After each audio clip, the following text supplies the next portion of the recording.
Yes, we are. Whether whether they like it or not. Anyway, we are gonna kick off our knockout bracket match here on Tropical Sacrifice, as always. We're here in the bottom left-hand corner map, spawning all the way in the bottom left-hand corner. We have the red Terran player coming out from all the way from San Diego, California. He's representing our very own team, the Cranky Ducklings, hashtag no bias. He is Vindicta. And spawning in the top right-hand corner of Tropical Sacrifice ESL, we have the French Protoss player himself representing Team Alter. It is PtitDrogo.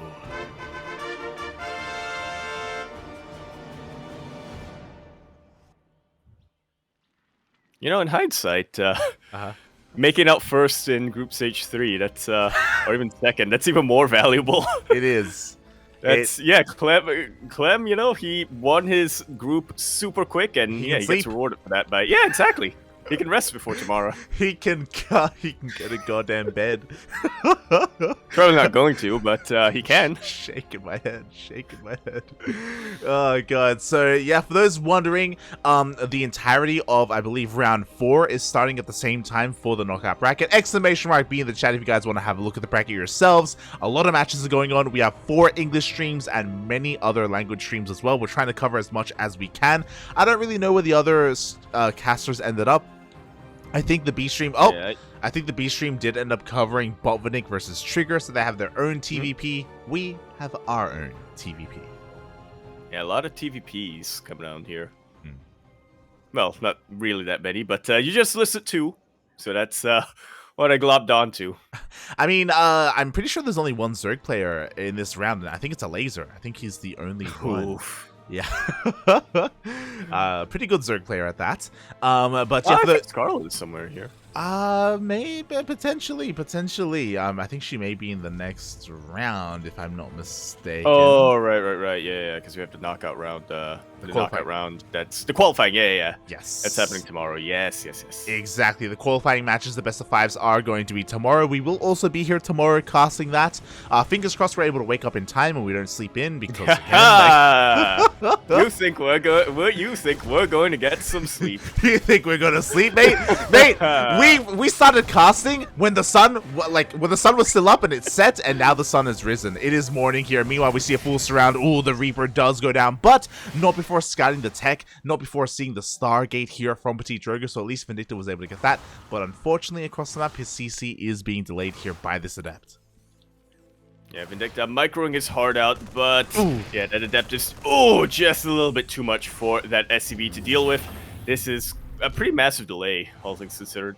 Yeah, and I think something to bear in mind is that you think we are tired? Nah, mate, the players are even more tired. They're not tired just from staying up as long as we have to play StarCraft, but they've also been jet lagged, they've also been traveling as well. I do know that Vindicta was messaging me earlier. I was like, mate, I'm dying, and he's like, mate, I'm dead.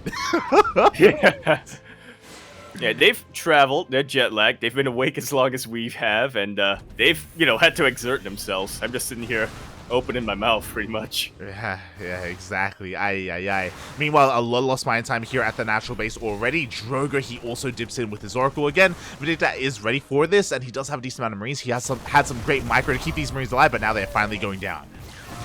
Ooh. Yeah, unfortunate knock-on effect here. It's from the very beginning, having that CC delayed till, even now.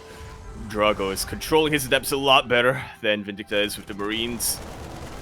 Yeah, oh my god, somehow, someway. It's over. Yeah, both Adepts do manage to shade away, so they have managed to survive. Meanwhile, that first Oracle is out of energy, the second Oracle is about to rock up. But with the help of these Vikings, it looks like these Oracles shouldn't get too much more damage here, as finally Vindicta has reclaimed control of his natural base. But look at that worker disparity already as Drogo gets a third. Yeah, mules can definitely make up a little bit for for this deficit, but at this position as a Terran player, you don't want to be using mules to make up for a deficit. You want to be using mules to get as much resources as possible so you can build up to a very powerful push. Yeah, that's the ideal, and unfortunately, so far here from Vindicta, it is less than ideal. He is working up towards, you know, his push though. He's working his Raven. He has now a Cyclone to join his Viking, so he has plenty of anti-air. He should have plenty to deal with what is coming his way. But again, because of that delay, like this has all kind of been slowed down, and Drogo does have the freedom to expand like this and to be greedy. Yeah, he knows that Vindicta isn't really going to be posing much of a threat for the time being. He has a little bit of a window here, just get that third, saturate it a little bit, and then get to his next phase attack. Ideally, he do it both at the same time, but, you know, he does have to wait for one to finish before doing the other. Ooh. The mine does get a juicy connection, takes out the high energy Oracle, and weakens another, as well as that Phoenix as well. Drogo, he's gonna have to think twice before dipping back in. Yeah, and honestly, Vindicta needed a win like this. Like, he had such a rough early game here, but to get a juicy connection on the high target, the high energy Oracle like that, just like that, Vindicta, he deflects all the aggression. What's important is that Drogo did go for a triple Oracle into Phoenix opener, so again, a massive commitment into these Skytoss units. And yeah, like, again, they haven't really done much for themselves. I mean, they did a lot early on, but they haven't paid for themselves after that, so a great way to recover here from Vindicta. He hasn't completely recovered yet though, but again, it's a good start. Yeah, it's gonna take a little while longer for him to, you know, either be more greedy or be more aggressive, I guess, to, you know, really be able to turn this around. It is gonna be tough for him though, because as we can see from PtitDrogo right now, he is not doing what you know, a lot of Protoss players used to do in PvT a couple of months ago, which is going to Robo Bay. Instead, he's doing what Protoss players have been doing a lot more recently. Swarm Toss. It is not just a PvZ style. Yes, fellas. exactly. It has been popularized in many of the other matchups already. Adepts looking to shade in. Wait, don't commit to the shade, not yet. Oh, force a little bit of a stim out of Vindicta. A little bit wasteful there, but as you were saying, there is no splash damage. It's just Stalkers and Zealots, and if you have enough of them, they can overwhelm any Terran force, especially in the middle of the map. So Drogo looking to make use of this kind of new kind of style, this new composition that's been really becoming popular, and I don't know if it's the best move here for Vindicta to move out. Yeah, well, he's got to do something, right? He knows he knows he's been building up his army. He knows that Drogo is expanding and he is focusing on macroing up from here. So, yeah, Vindicta, he's feeling a little bit pressured to go do some damage across the map. Ooh. But I'm with you, or I was with you, that was a bit of a questionable move out. But with this double drop, I think Vindicta has an opportunity to really stretch the attention of PtitDrogo and get a lot more damage done. He really does. We'll see what he can get done. A couple of workers are going down in the main base. Meanwhile, Widowmine shots are going off on the sentries of all things. So great connections. It was a bit of a shame that the Raven did go down without using a single spell, but the army is stimming on forward, and can he deal with these Stalkers? Well, I'm looking at that supply plummet for Drogo. Well, okay, plummet's a little exaggerated, but it is going down very, very quickly. Vindicta with the hot pickup keeps most of his Bioforce alive from the Oracles. He does need to get a little bit more economic damage from here, but he's won the engagement, and he has the momentum to keep this going, I think. Oh, or he did, if not for that snipe. Yeah, the full medevac does get picked off in the end. PtitDrogo, he will defend. He's sure he lost a couple of workers, as we do have a Widowmine waddling in, but Drogo has eyes on this. Again, he is still ahead in the worker count despite losing a handful of them. And Vindicta, he invested a lot in that aggression and didn't get the damage that he really wanted, but he has a follow-up push. Yeah, he still has a better army supply, and honestly, at this point, since he does have Sim, he does have combat shields and concussive shells, he has a better quality army too. Drogo has a Dark Shrine, so he can make Archons, but yeah, other than that, he's really, you know, really struggling to find an anchor. A couple of DTs do sneak in, but Vindicta was able to take him out without taking too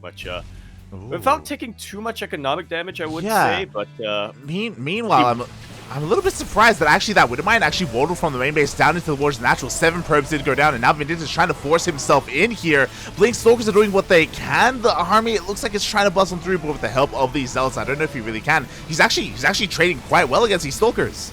He's trading insanely well. That's the power of Marauders against Stalkers and the power of Marines against Zealots. Again, this is kind of a problem with that Swarm Toss style. You need a hell of a lot of gateway units, and PtitDrogo had a couple of gateway units. GG, Vindicta takes game number 1. GG, I was so concerned there, especially after the early game, but those drops, they were slowly adding up, Yep. and they weren't necessarily getting a lot of worker kills, but he was trading very well with the army itself, and I feel like we've been talking about this the entire day today, but just because this style has become so common, like, you can't really afford to lose Stalkers, like, especially early on, because it just, adds up, mate. It really does. And I just think that Drogo did a really good job of, just pressuring Vindicta early on and,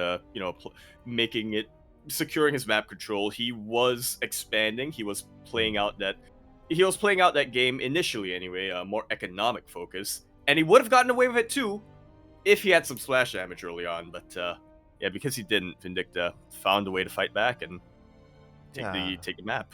And another interesting thing that did happen there, I don't know if you saw, but Drogo actually got caught out in the middle of the map. He had a bunch of really weirdly misrallied Stalkers that were they weren't with the main army, that were trying to rejoin with them, but they just suddenly came upon the army of Vindicta. So a lot of Stalkers went down for free there as well.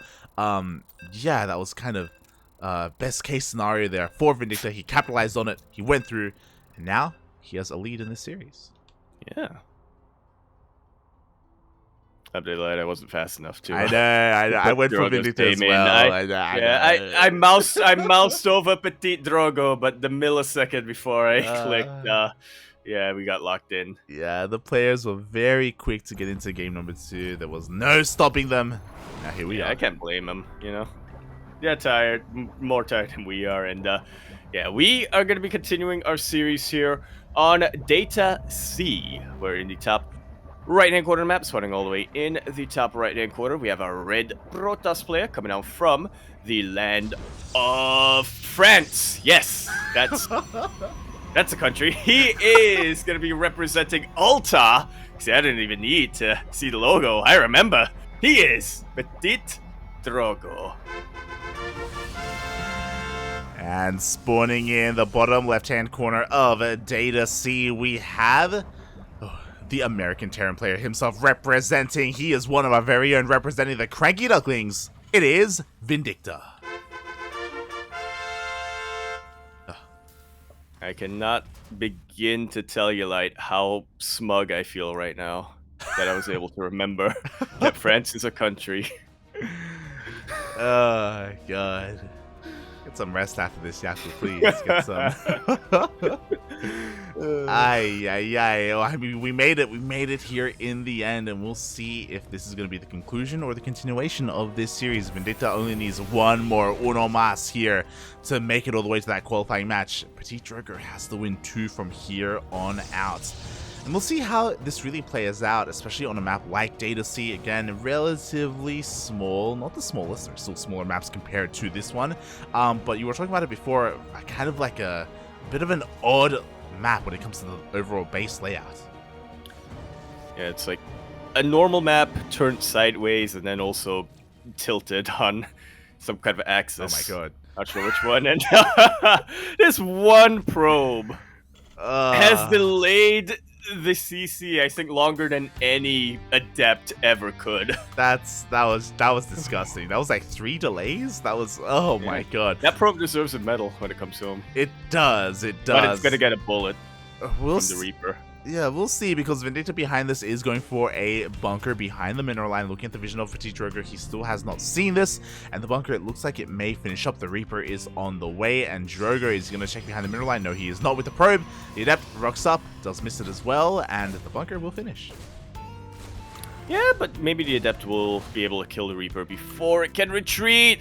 We got to race to the bunker, and he makes it in, just like so. Yeah, barely makes it in. One more shot from that Adept would have taken down that Reaper, but was not meant to be. Vindicta is here, and now we see a bit of a role reversal. If you remember, in game number 1, it took a long time for Vindicta to finally start mining from his natural. Now, same can be said for Drogo.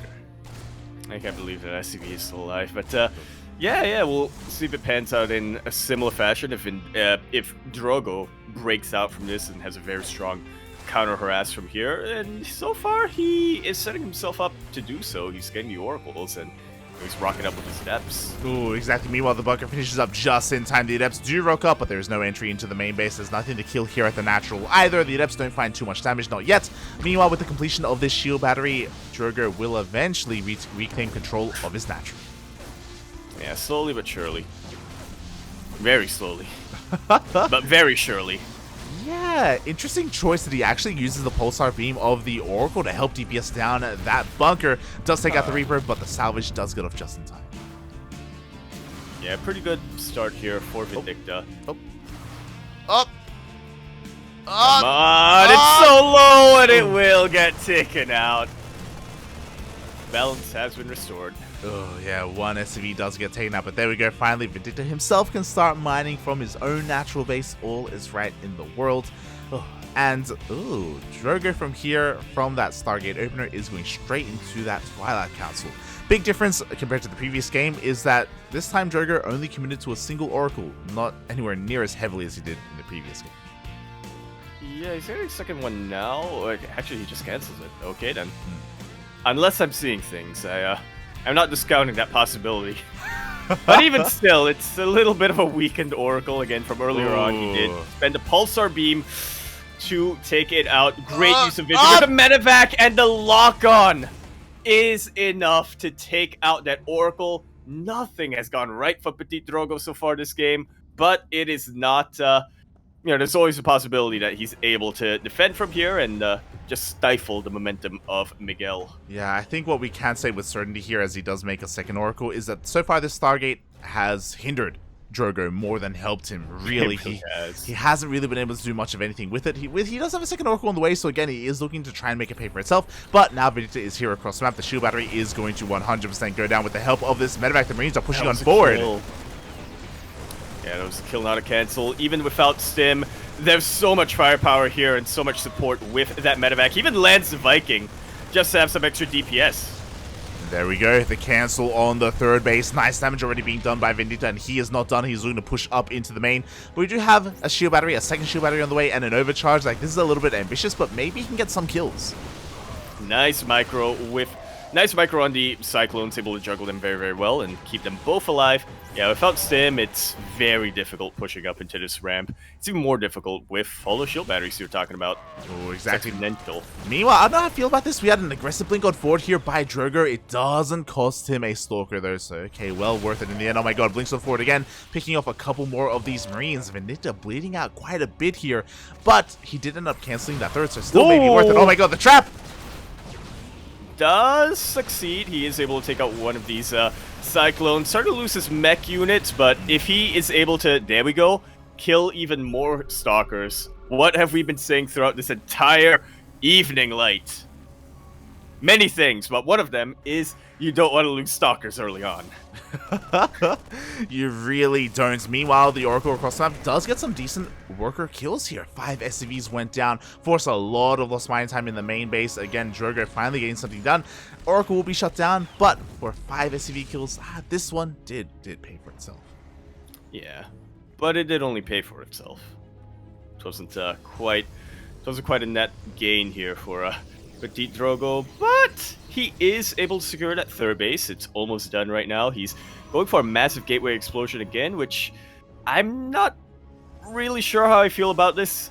What I will say is at least he is getting that Dark Shrine, so not only does he have more harass potential, you know, he does have the ability to get Archons as an anchor eventually, but Vindicta is already right up on his face. Yeah, exactly. He's already here once again at the third base location. Workers are going to be falling left and right. Can he force a kill here on this next side? Oh, on this nexus, Lord. it looks like he will, mate. I spoke too soon. I said Drogo was able to finish his Nexus, and he was. But that's why he's going to also have 400 minerals down the drain. Exactly. And Vindicta doesn't turn around, by the way. He's going to keep on going, and PtitDrogo is going across the map. Thankfully, he's going to be able to reciprocate. He does force a cancel on that third CC, but he's going to have to recall. A little bit of an awkward position here with the force field. It's kind of a problem with the natural ramp on Data C. Everything is depowered in the natural. Yeah, exactly. The army is still across the map. We are waiting. We don't have enough energy for a recall, Yaku. He can't come back home. Oh, no. He can't come back home. He can't push up the ramp because there's a bunker over there. Finally, he does recall, but Is there enough? Are there enough stalkers here for PtitDrogo? Just enough to chase this army back. But he still bled out way more than Vindicta. Exactly. A lot of damage was done. A lot of workers went down. A lot of stalkers went down as well. Ay, ay, ay. Drogo does hold on, and at least he was able to cancel that CC. But again, I don't think Vindicta cares too much about it. I think pretty much. Yeah, he was able to cancel it, so he got a little bit of a refund. He's getting it back up and running right now. It's like Vindicta lost a finger, PtitDrogo lost an arm. Yeah, exactly. We'll see if Drogo can come back this game. He's trying to... Oh my god, the Widowmine positioning is disgusting here. It is going to get cleaned up, but I was about to say that he is trying to get this third base up and running for the third time now. Hopefully he can. He needs to if he wants to stay in this game. Oh, I kind of like this. He's drawing Vindicta out. At the same time, a bit of a zealot run by heads into the natural base. Yeah, and this is after the bunker was salvaged. There are a couple of defensive Widowmines, and they do a great job of softening up these zealots for the Marines to clean them out. In the end, zealot run by not able to get much economic damage, but it was able to catch a couple of reinforcements and keep Vindicta on his side of the map. Yeah, exactly. Meanwhile, Vindicta does turn around and go back home. He scans to confirm, do you have, where exactly is your third base? Confirms it's not a triangular location. He can assume that it is once again there in the horizontal location instead, and he wants another third, mate. He wants another third, and he might not get it this time. Plenty of charge hits now, and yeah, they do have charge. Decent Widowmine connection, but here come the bio reinforcements. That's a lot of medevacs that Vindicta has right now. Each Marine has its own medevac. 5 medevacs in total, mate. He can't really brute force his way through here, especially because shield batteries are finishing up, overcharges available as well. But he doesn't have to. If he wants to, he can try and maybe go for a drop. But Drogo does have a spotter zealot here in position, and instead Vindicta is taking on up, going into ghosts. That's so weird, Light. I'm looking at this frame right now, and I'm like, oh, you've tilted the camera. No, you didn't. That's just what the map looks like. It's just at an angle. I don't know what to say. Yeah. It's like the Leaning Tower of Pisa, mate. That's what we are. We are here in Europe. Meanwhile, overcharge is being popped. The army of Drogo a little bit out of position. He was anticipating a drop into the main. Yeah, well, I can't say I blame him. Vindicta did load up a medevac right in front of Drogo's face. Thankfully, because we're on Data C, the bases are a little bit compact and not too far apart from each other. And Drogo is once again able to push this all the way back. Ooh, yeah. Vindicta bleeding out a lot of units here, a lot of medevacs as well as he retreats all the way back home. But the reinforcements are coming in. Drogo himself has to be careful not to overextend as we see a bit of a drop across the map, but doesn't get too much done. Yeah, Phoenix is going to be annoying with that.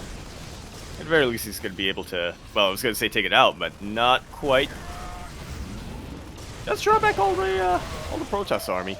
Yeah, he does draw him back, but I'm a little bit concerned because now we do have enhanced shockwaves on the way. We do have ghosts coming out for those EMPs, and ghosts are the real game changer here when going up against this swarm toss style. We don't have any kind of real backbone to the army, and if we lose all of our shields, then I don't know how long this army is going to last, Yaku. I mean, sentries can be an anchor, right? Not if they're EMP'd, they can't. They get EMP'd immediately. Once again, the army was out of position again, anticipating a drop. Instead, the main army is pushing on forward. We have Libs, we have a Ghost, we have Widowmines. We have just about everything going right for Vindicta, and very few things going right for Drogo. GG